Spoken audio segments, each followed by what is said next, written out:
In Book 9 of the Odyssey, Odysseus relates that he and his men were blown off course onto the island of the Lotus Eaters, and they soon discovered that those who ate this honeyed plant, the lotus, never cared to report nor to return. They longed to stay forever, browsing on the native bloom, forgetful of their homeland. Do those sound at all like the Mind Walkers in Abyss to you? Although the Mind Walkers run the risk of not just forgetting about their home, but in separating their minds from their bodies, forgetting about their bodies and starving to death as well. Fate of the Jedi, Abyss by Troy Denning, ultimately made it to number 7 on the New York Times bestseller list for the week of September 6th, 2009, and was ultimately on the list for 2 weeks. Now, really all I knew about Abyss going in was that Luke and Ben went to the mall, and that's it. I really did not have any idea of what was going to happen in here going into it at all. Although I knew a little bit about Abeloth, I just didn't know that this was the book where she first appeared. So, a brief summary.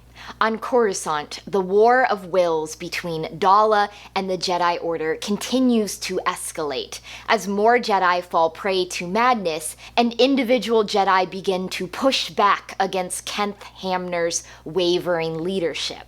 Meanwhile, Luke Skywalker continues on his quest to uncover the reasons behind Jacen Solo's dark downfall, so he and his son Ben continue on towards the Maw Cluster in search of the mysterious Mind Walkers. But little do Luke and Ben know how close they are to a Sith strike team that has uncovered an ancient evil and seeks to exterminate the Skywalkers. So Abyss continues with the same subplots that the previous novel, Omen, had. We follow Luke and Ben, we follow Leia and Han and Jaina and Alana and the Jedi on Coruscant, and we follow the Sith as well, and our viewpoint character into the Sith continues to be the young Vestara Khai. Luke and Ben have left the monks at the Cathal Rift behind and have traveled to the Maw Cluster, which is right near Kessel, which Leia and Han and Alana visited in book number 1. They have some perilous navigation to undertake, again, shades of the Odyssey in there. And when they land at Sinkhole Station in the Maw, their ship needs repairs because a Jedi Knight who had gone missing like a year ago somehow was able to survive in the vacuum of space and fired missiles at them. On Sinkhole Station, they meet the Mind Walkers, who are not like a specific Force sect, but instead have just drawn in all these different Force users, and they separate their mind from their body and they travel to this other place. And so Luke undergoes that process because he wants to find out what Jacen experienced there. And Ben slowly comes to the realization that the Mind Walkers are trying to kill the Skywalkers to keep them there. And so he ultimately goes through that same metaphysical journey as well. Meanwhile, on Coruscant, 2 more young Jedi Knights succumb to madness, 2 of Gisela Horn's friends that we first met in the previous book, the Bothan woman and the Ramoan man, which I think are like pig aliens. And in an interesting twist of events, they pretty much go mad at the same time. The Solos are able to capture them, but it leads to a standoff between Galactic Alliance forces and the Jedi. Jaina and Jag find out how the press has been getting secret information into the Jedi Temple, and Jag reveals that Dala wants to hire Mandalorians, but Jaina cannot tell the other Jedi, and then this leads to her parents being upset at her because they separately find out the same information and feel betrayed that Jag wouldn't tell them. I mean, Jag is like Mr. Honor, and it would go against his honor anyway. So then there's drama in the Solo family where Han and Leia are on the outs with Jag because he kept that information from them. Their plotline culminates in Leia and Han getting the young Jedi to safety in the Hapen cluster, and Jaina does this like counteroffensive where she brings the Horns in to see their kids in the detention center where they're being held, and oh no, they have them frozen in carbonite hanging on the wall like they're an art installation, and everyone's mad. Meanwhile, the Sith strike team, who originally wanted to take off after the Skywalkers, instead have had to take off after Ship, who at the end of the previous book just fled somewhere, felt this dark call and jetted off. So they also follow Ship into the Maw cluster, but they don't go to Sinkhole Station, at least not at first. Instead, they go to some weird planet with carnivorous plants where they meet a beautiful woman named Abeloth, who the rest of the Sith are willing to trust, but Vestara seems to be the only person who can see Abeloth's true form, and it's like something out of a Lovecraft story, and she seems to have very bad intentions. So let's talk about Luke and Ben's plotline first.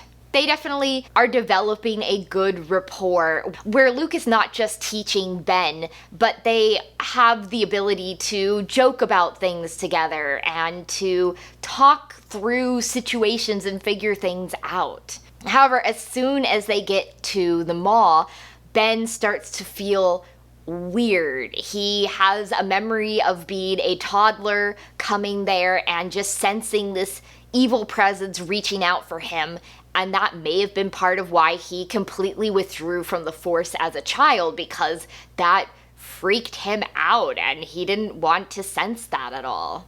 And the more time he spends on Sinkhole Station, the more he starts to become paranoid that the Mind Walkers are trying to kill them. Of course, he's right. The Mind Walkers, for whatever reason, want the Skywalkers to stay. So while he can definitely sense this growing paranoia within himself, it is, to a certain degree, justified. But I felt like we didn't spend as much time with Ben here. We check in on him periodically as he's trying to keep his dad alive, as he's figuring out what's going on with the Mind Walkers, as he's trying to repair the ship. But it felt like more of the story was devoted to Luke and this, like, spiritual vision quest he's on. On the one hand, I always think that the more esoteric aspects of the Force are really interesting, but I guess I never butted up against almost an entire novel of that esoteric stuff.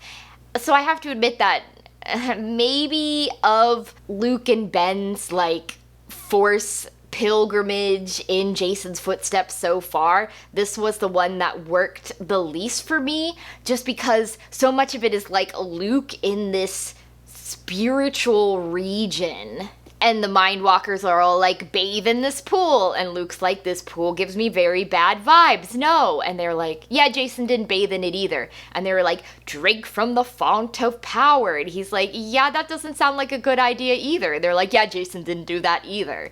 And then once Ben realizes that he needs to get his dad out, he needs to join him and separate his mind from his body, they both go through this pool where you can see like the faces of the dead, and they talk with Anakin, and they talk with Mara, and they talk with Jason, and like, is this really them? Is this their Force spirits? Is this someone wanting them to think it's them? I mean, the way that Anakin and Mara talked seemed to be the real them, but like, this is some real kooky stuff here. And at the same time, they also see Abeloth, which we come to recognize as Abeloth, but they don't know who she is. She's just the lady in the mists. So like, how is this spiritual realm connected to the weird world that she's on? I don't know.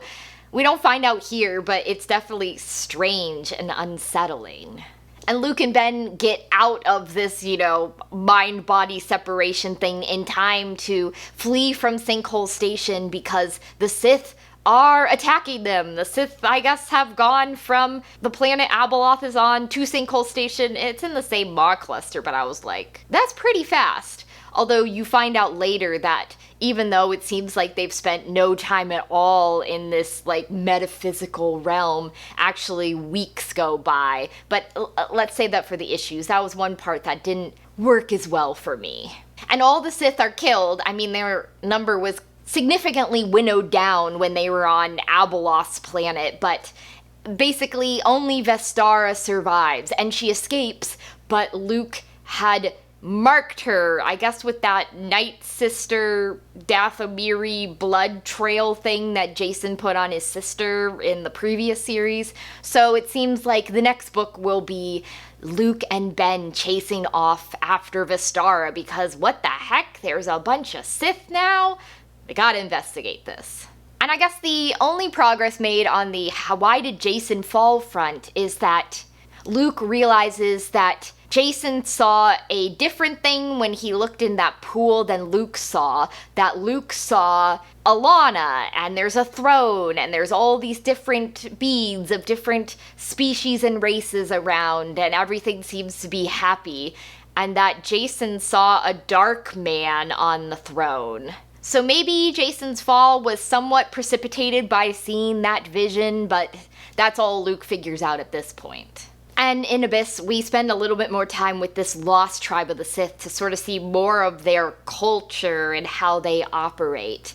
And they just seem very old to me. They are not hip with it Sith. That there's almost this like courtly nature to how they talk and how they behave, but it's like evil courtly nature, that there's this always constant scheming of people trying to take the upper hand from others, that Vestara is sort of friends with Ari, who's one of the Kesh apprentices, but at the same time she also thinks that like his master's going to try to kill and take over leadership from her master, which means that she will die, so she can't trust him. And it's like, this is not this is not a great society you live in, Vestara. The Sith are focused on getting ship back, and that leads them to this planet where they just keep dying because of carnivorous plants and stuff, and more of them come down in shuttles and more of them die, and Abeloth is like, if you stay with me, you'll survive. But yeah, your girl is lying a fair bit. And Vestara at first sees Abeloth like the others do. It's not until she communicates further with Ship that she starts to see Abeloth as this Lovecraftian horror.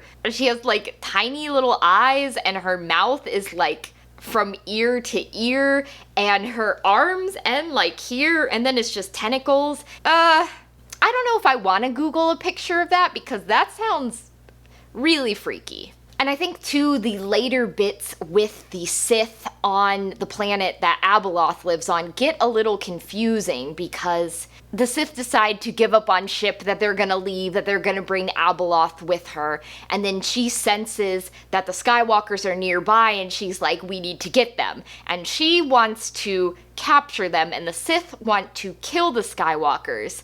And we never see them leave Abeloth's planet, but the next thing we know, they're on Sinkhole Station. And so I guess, did they take Ship to get there? Because their ship's stuck in orbit, like there's no one left there, and all the shuttles had come down and crashed. Did they bring Abeloth with her? Because we don't get any sense that she's on the Sinkhole Station at all. This is, I'll talk about in the issues bit. And Vestara is now alone. She kills Ari's master, Ari's killed by the Skywalkers, and then Luke kills her master, so she's alone. She's fleeing, she's scared, and she's alone. So where will she go next? What will she do next? Obviously the Skywalkers don't have bad intentions towards her, but she doesn't know that. And then over on the Coruscant front, we have the first realization of what's linking the mad young Jedi, like what they have in common, even if we still don't know why they're mad. Silgal and Tekli have figured out that all of the Jedi who went mad were young kids sent to the hidden Jedi base in the Maw during the Yuuzhan Vong War. Does it have anything to do with that dark presence that Ben sensed there? Yeah, I'm gonna guess probably. And knowing now that there's this freaky, terrifying dark side creature also in the Maw cluster, maybe they could be connected. But that's as far as Silgal and Tekli have figured out. They don't know how to cure them. They have noticed that under the influence of the Issa Lamiri, that Seth Helen starts to seem not quite so maddened, so maybe removing them from the Force is a way of helping them. But again, they don't have any idea what's causing it, so they don't have a cure. They just know, hey, they were all in this place at this time. That's very suspicious. And Jaina and Jag, after she accepted his proposal towards the end of the previous book, are trying to figure things out. And it's not helped by the fact that the Solos are currently mad at Jag because he wouldn't share his juicy insider information. It definitely seems like Wynn Dorvin let Jag overhear that because he wanted him to tell the Solos about it, but well, we know Jag. He's like, I can't, my honor, blah, blah, blah, blah, blah. And like, Jaina understands, but it's also frustrating at times. But it's like, Jaina, that's the guy you chose. You're gonna have to put up with this. I did feel at times like Leia was behaving somewhat recklessly here. And I don't mean recklessly in regards to like her personal safety or anything, but just that she is really coming down on the I don't care what the law and order side says, I do what I want. Leia, you were the politician. I would think that you would try to take a somewhat more diplomatic approach here, but she seems a bit brusque at times. Not just in dealing with the Galactic Alliance, but in dealing with Kent Hamner, who definitely seems to be in way over his head here. Like, I don't think Kent, in the end, was a good choice to lead the Jedi Order, because he's just not able to bridge all these different groups and get them to communicate. So it seems like the ones that are somewhat doing their own thing, like Leia, he just does not know how to deal with them at all.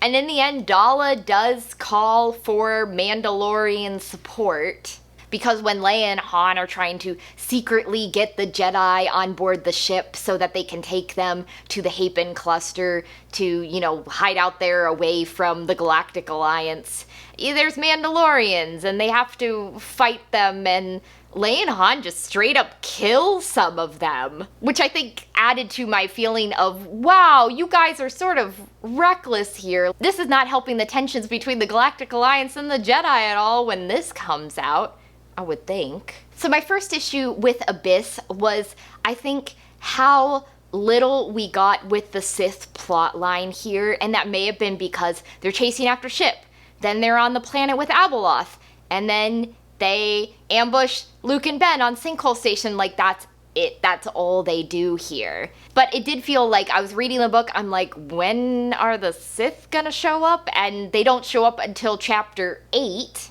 And then again, you're reading and you're reading and you're reading, and you're like, okay, when are they gonna show up again? And they don't show up again until chapter 14. And there's a fair bit of Sith towards the end of the book, but it did feel like there just wasn't a lot of plot for them here. And I think part of that is just because, I mean, how much can you do with them following ship, them going to the planet, them being on the planet, and Vestara starts to sense something's wrong. Abeloth sends them off after the Skywalkers, they fight the Skywalkers, the end. I guess after Omen, I was expecting a little bit more with them, because Omen definitely felt like setting up the Sith and introducing us to them.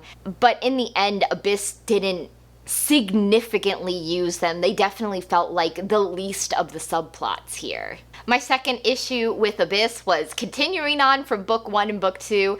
I just frankly don't care about the young Jedis becoming mad, and really the scene that moved me the most here was Jaina escorting the Horns into the detention center, and the Horns seeing their children frozen in carbonite hung up like their decorations, and Mirax lashing out at a Galactic Alliance guard, and just their grief over what's happened to their kids here. But I think it's really hard to make me care about these characters when, in the case of Barv and Yakil, we just met them in the previous book, and they go mad in the beginning of this book. And so Alana liked Barv. She thought he was a fun guy to be a babysitter. And Yakil is a Bothan. She seems nice, but like, we know so little about these characters that this horrible fate just honestly doesn't affect me at all. Third, I found the sense of time here hard to get a grasp on. The end of Luke and Ben's subplot comes with the realization that Luke had spent weeks and weeks with his mind separated from his body. So they've been on Sinkhole Station for a while. And Vestara on Abeloth's planet talks about how they'd been there for days and days and days. But when we cut over to the stuff on Coruscant, I didn't get that same sense of all this time passing. We have, the Jedi's falling mad, and Tahiri's been arrested, and, they go up and they're like, you need to dismiss this, and it's like, no, so I guess Tahiri's trial will continue. And then, they going to get the Jedi off of Coruscant and take them to the Hapen cluster. But it just didn't seem to have that same sense of days and days and days passing that I got from the Sith, and especially from Luke and Ben. I almost would like to see a breakdown of what happened on what day, because I can't correlate the Coruscant plot with what's happening in the Maw. I just don't see how it fits together. And finally, my maybe biggest issue with Abyss was just how hard this was to visualize at times, and how disorienting things were. And I guess you could argue to a certain extent that Luke and Ben's time in that spirit realm is meant to be confusing, and that the Sith on this planet with carnivorous plants, it's meant to be confusing. But like I said in the Sith section, I just don't understand how the Sith got from Abeloth's planet to Sinkhole Station, and we don't see the process of it because we just cut to they're there and the lightsabers are cutting through the door. And then in the fight, it's they've got detonators and limbs are falling off and where they're going here. And just, I've had this issue in some of Denning's other Star Wars novels where I just can't picture the action scenes. And that definitely was an issue here, where all that stuff on Sinkhole Station at the end, I'm just okay, I guess I'll be swept up along for the ride, but if you would ask me to draw a storyboard of what happened, I am not able to do that. So in short, Abyss gives us our first hint of something being very wrong in the galaxy with the introduction of this dark side spirit of Abeloth. And now Luke and Ben are also aware of the existence of more Sith, as they presumably will chase after Vestara Khai in the next book. I continue to be just not super engaged in the plight of these mad young Jedi because I don't know them. And I maybe in the end wasn't entirely happy with the introduction of this conflict between Jaina and Jag and Han and Leia, but I guess everything can't be sunshine and roses for them. But I would agree that Abyss pushes the Fate of the Jedi series into a very creepy, unsettling, Lovecraftian direction. So next time I'm going to be reading the fourth book in the Fate of the Jedi series, Backlash by Aaron Alston.